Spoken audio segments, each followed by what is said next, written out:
it is still going to feel very much like summer this weekend. It is, yeah. We are right back in the 90s. Again, this will be a hot weekend. It starts today as we've got about 4 days here back in the 90s. Also watching out for wildfire smoke back in the region too. That's your view there, looking north over Portland. And we have seen some high-level haze back in the area. You'll notice it too, just more of a filtered sunny or filtered sunshine look out there. Thankfully, air quality still in the good category though, and that is the case for much of the region.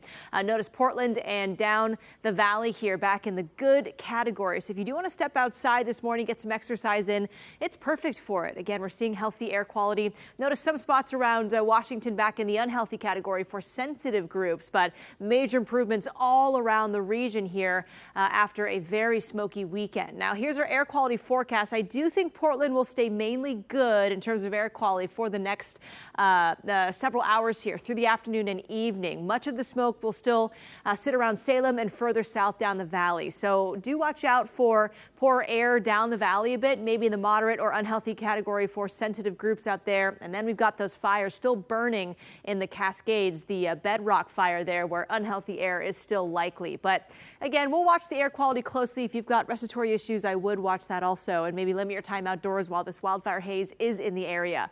We're back under sunny conditions, mainly in the 50s to upper 40s for some spots, a little chilly in some areas, but we're going to heat up quickly going into our morning, so no need for that jacket or you won't need it for long. We're back in the 90s today. That's Tigard and Beaverton.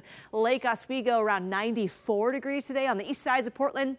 Also near 94 out of Gresham, Clackamas, Damascus too, and Portland today 93 for our daytime highs. So do practice good heat safety, meaning don't overexert yourself in this heat. Take breaks from it, drink plenty of water, and check on your neighbors, the elderly, your children, and also pets too. Don't leave them in cars under these conditions. Just hot out there today.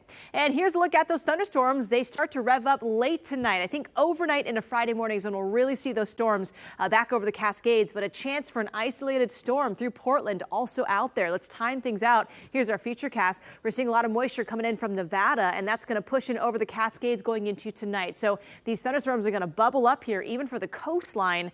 We may see some storms as we head our way into tonight. Now going into our overnight hours near Mount Hood too. I know the Hood to Coast relay starts tomorrow. I'll be out there through the early morning. Anytime after midnight through about 8, 9 o'clock in the morning, we have that chance for a few isolated storms right around Mount Hood. So if you're running Hood to Coast this year, grab some rain gear and also do watch any announcements. There could be some delays if we do see thunderstorms over the area at the start of Hood to Coast tomorrow. But here's your 7-day forecast. Back under the heat. We'll stay in the 90s today through Sunday in Portland. All right. Thanks, Kelly.